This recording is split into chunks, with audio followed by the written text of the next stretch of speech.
ಇಲ್ಲಿವರೆಗೂ ನಾವು 30 ಅಡಿಗಿಂತ ಹೆಚ್ಚಾಗಿರೋ ಹಾವುಗಳನ್ನ ಹಾಗೆ 300 ಕೆಜಿಗಿಂತ ಹೆಚ್ಚಿರೋ ಹಾವುಗಳನ್ನ ನೋಡೇ ಇರ್ತೀವಿ. ಆದ್ರೆ 45 ಅಡಿ ಉದ್ದ ಇರೋ ಈ ಹಾವುಗಳನ್ನ ಹಾಗೆ ಇನ್ನ ಅದರ ಭಾರ ಸರಿಸುಮಾರು 1000 ಕೆಜಿಗಿಂತ ಹೆಚ್ಚಿರೋ ಹಾವು, ನಿಜಕ್ಕೂ ಅಷ್ಟು ದೊಡ್ಡ ಹಾವು ಈ ಭೂಮಿ ಮೇಲೆ ಬದುಕಿದ್ಯಾ ಅಂತ ಕೇಳೋದಾದ್ರ ನಿಜವಾಗ್ಲೂ ಬದುಕಿದೆ. ಅದ್ರ ಹೆಸರ ಟೈಟಾನೋಬೋವಾ. 60 ಮಿಲಿಯನ್ ವರ್ಷಗಳಿಂದ ಆ ಕಾಲದಲ್ಲಿ ಬದುಕಿರೋಂತ ಜಂತುಗಳಿಗೆ ಇದೊಂದು ದೊಡ್ಡ ಮಾನ್ಸ್ಟರ್ ಕೂಡ. ಮತ್ತೆ ಇಷ್ಟು ಬಲವಾದ ಹಾವು ಅಸಲಿಗೆ ಈ ಭೂಮಿ ಮೇಲೆ ಹೇಗ್ ಬಂತು, ಹಾಗೆ ಯಾರು ಕೂಡ ಸಾಯಿಸೋದಕ್ಕಾಗದೇ ಇರೋ ಈ ಹಾವು ಅದ್ ಹೇಗ್ ಸತ್ತೋಯ್ತು, ಅಂಡ್ ಇನ್ನು ಆಗಿನ ಕಾಲದಲ್ಲಿ ಬದುಕಿರೋಂತ ಜಂತುಗಳಿಗೆ ಈ ಹಾವು ಎಂತಹ ನರಕವನ್ನ ತೋರಿಸಿದೆ. ಅಂಡ್ ಅಷ್ಟೇ ಅಲ್ಲ, ಈ ಡೈನೋಸರ್ಸ್, ಈ ಟೈಟಾನೋಬೋವಾ ಹಾವುಗಳು ನಿಜವಾಗ್ಲೂ ಕಿತ್ತಾಡ್ತಾ ಒಂದಕ್ಕೊಂದು ಸಾಯಿಸ್ಕೊತಿದ್ವಾ ಅನ್ನೋ ಈ ವಿಸ್ಮಯಕರ ವಿಷಯವನ್ನ ಈ ಒಂದು ವಿಡಿಯೋದಲ್ಲೇ ನೋಡ್ಬೇಡ. So hi hello and welcome to MM Chat. So ನನ್ನ ಸ್ಮಾಲ್ ರಿಕ್ವೆಸ್ಟ್ ಏನಾದ್ರ, ವಿಡಿಯೋ ಇಷ್ಟ ಆದ್ರೆ ಜಸ್ಟ್ ಒಂದು ಲೈಕ್ ಮಾಡಿ.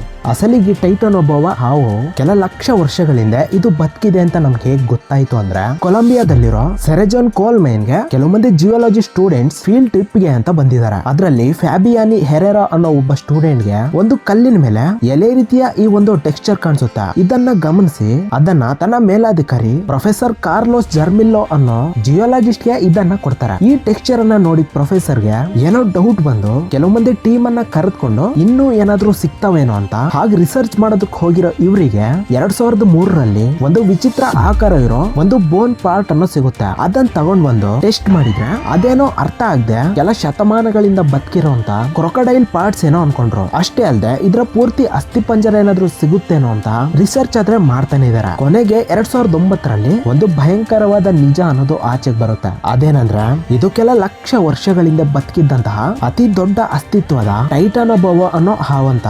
ಕೋಲ್ ಮೈನ್ ನಲ್ಲಿ ಇವ್ರಿಗೆ ಸುಮಾರು 30 ಟೈಟಾನೋಬೋವಾ ಅಸ್ಥಿ ಪಂಜರಗಳು ಸಿಗ್ತವೆ. ಈ ವಿಷಯ ತಿಳಿದ ಕೂಡಲೇ ಅವರಲ್ಲಿರೋ ಎಲ್ರು ಕೂಡ ಶಾಕ್ ಆದ್ರು. ಯಾಕಂದ್ರೆ ಈಗಿಲ್ ಕಾಣಿಸ್ತಿರೋ ಈ ಪಾರ್ಟಿಕಲ್ ಪ್ರಸ್ತುತವಾಗಿ ಬದುಕಿರುವಂತ ಗ್ರೀನ್ ಅನಕೊಂಡಾದ ಬೆನ್ನುಮೂಳೆ, ಅಂಡ್ ಇಲ್ಲಿ ಕಾಣಿಸ್ತಿರೋದು ಅದಕ್ಕಿಂತ 10ರಷ್ಟಿರೋ ಈ ಪಾರ್ಟಿಕಲ್ಸ್ ಟೈಟಾನೋಬೋವಾದ ಒಂದು ಬೆನ್ನು ಮೂಳೆಯ ಒಂದು ಪಾರ್ಟ್ ಅಷ್ಟೇ. ಆದ್ರೆ ಕೆಲ ಲಕ್ಷ ವರ್ಷಗಳಿಂದ ಈ ಟೈಟಾನೋಬೋವಾ ಈ ಭೂಮಿ ಮೇಲೆ ಬದುಕಿದೆ ಅಂತ ತಿಳ್ಕೊತಿದ್ರೇನೆ ಆ ವಿಸಿಬಲ್ ಊಹಿಸ್ಕೊಳ್ಳೋದಕ್ಕೆ ತುಂಬಾ ಭಯಂಕರವಾಗಿರುತ್ತೆ. ಯಾಕಂದ್ರೆ ಅದರ ಉದ್ದ ಬಂದು 48 ಅಡಿ, ಅದರ ಭಾರ ಬಂದು ಸುಮಾರು 1300 ಕೆಜಿಗಳವರೆಗೂ ಇರೋದ್ರಿಂದ ಈ ನಾರ್ಮಲ್ ಸ್ನೇಕ್ಸ್ ಭಾರ ಬಂದು 1 kg ಆರ್ 2 kg ಎನಫ್. ಆದ್ರಿಂದ ಇದರ ಡೈಮೆನ್ಷನ್ ಹಿಡಿದು ಇದು ಒಂದು ದೊಡ್ಡ ಹಿಪ್ಪನು ಕೂಡ ತುಂಬಾ ಈಸಿಯಾಗಿ ತಿನ್ನುವಂತ ಸಾಮರ್ಥ್ಯವಿದೆ. ಹಾಗೆ ಈ ಹಾವು ನೆಲದ ಮೇಲಕ್ಕಿಂತ ನೀರಲ್ಲೇ ತುಂಬಾ ಸ್ಪೀಡ್ ಆಗಿ ಚಲಿಸುತ್ತೆ. ಇದು ಹೆಚ್ಚಾಗಿ ಆಗಿನ ಕಾಲದಲ್ಲಿ ಬದುಕಿರೋ ಅತಿ ದೊಡ್ಡ ಆಮೆಗಳನ್ನ ಅಂಡ್ ಇನ್ನು ತುಂಬಾ ಇಷ್ಟವಾಗಿ ತಿನ್ನೋ ಮೊಸಳೆಗಳನ್ನು ಕೂಡ ತುಂಬಾ ಧಾರಾಳವಾಗಿ ಬೇಟೆಯಾಡಿ ಅದನ್ನ ಸಾಯಿಸಿ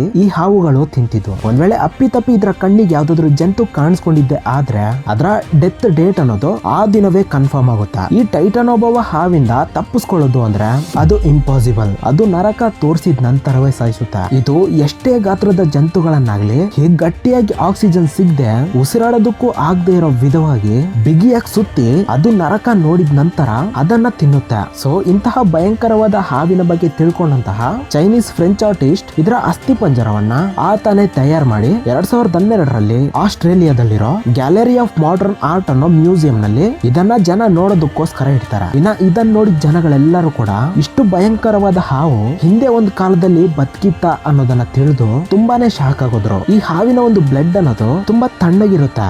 ಆದ್ರಿಂದಾನೆ ಇವು ತುಂಬಾ ಬಿಸಿಯಾಗಿರುವಂತಹ ಪ್ರದೇಶಗಳಲ್ಲೇ ತುಂಬಾ ಕಾಲ ಬದುಕ್ತಿದ್ವು. ಇವು ಈ ಭೂಮಿ ಮೇಲೆ ಸುಮಾರು 10 ಮಿಲಿಯನ್ ವರ್ಷಗಳವರೆಗೂ ಬದುಕಿದ್ದು ನಂತರ ಆ ವಾತಾವರಣದಲ್ಲಿ ಬಂದಂತಹ ಬದಲಾವಣೆಗಳಿಂದ ಇವಿರುವಂತಹ ಪ್ರದೇಶಗಳಲ್ಲಿ ಬಿಸಿ ಆಗದೆ ತುಂಬಾ ಕಾಲ ತಣ್ಣಗಿರೋದ್ರಿಂದ ಆ ವಾತಾವರಣದಲ್ಲಿ ಇವು ಬದುಕೋದಕ್ಕೆ ಸಾಧ್ಯವಾಗದೆ ಈ ಟೈಟಾನೋಬೋವಾ ಹಾವುಗಳನ್ನ ಸತ್ತೋಗ್ತವೆ. ಇವೆಲ್ಲ ಒಂದ್ ಕಡೆ ಆದ್ರೆ ತುಂಬಾ ಜನ ಈ ಡೈನೋಸರ್ಗಳು ಅಂಡ್ ಈ ಟೈಟಾನೋಬೋವಾ ಹಾವುಗಳು ತುಂಬಾ ಧಾರಾಳವಾಗಿ ಕಿತ್ತಾಡ್ತಾ ಒಂದಕ್ಕೊಂದು ಸಾಯಿಸ್ಕೊಳ್ತಾ ಬದುಕ್ತಿದ್ವು ಅನ್ಕೊಳ್ತಿದ್ದಾರೆ. ಆದ್ರೆ ಇದು ನಿಜ ಅಲ್ಲ. ಯಾಕಂದ್ರೆ ಡೈನೋಸರ್ ಸತ್ತೋಗಿದ ನಂತರ 10 ಮಿಲಿಯನ್ ವರ್ಷಗಳ ನಂತರನೇ ಈ ಟೈಟಾನೋಬೋವಾ ಅನ್ನೋ ಹಾವುಗಳನ್ನ ಹುಟ್ಕೋತವೆ. ಸೊ ಇದು ಇವತ್ತಿನ ವಿಡಿಯೋ ಇಷ್ಟ ಆದ್ರೆ ತಪ್ಪದೆ ಒಂದು ಲೈಕ್ ಮಾಡಿ ಅಂಡ್ ಇದೇ ರೀತಿಯ ಇನ್ನೂ ಕೆಲ ಇಂಟ್ರೆಸ್ಟಿಂಗ್ ವಿಡಿಯೋಸ್ಗೋಸ್ಕರ ತಪ್ಪದೆ ಈ ನಮ್ಮ ಚಾನಲ್ ಅನ್ನು ಸಬ್ಸ್ಕ್ರೈಬ್ ಮಾಡಿ. ಬೆಲ್ ನೋಟಿಫಿಕೇಶನ್ ಸೆಲೆಕ್ಟ್ ಆಲ್ ಅಲ್ಲಿ ಇಡೋದು ಮಾತ್ರ ಮರಿಬೇಡಿ. So thanks for watching.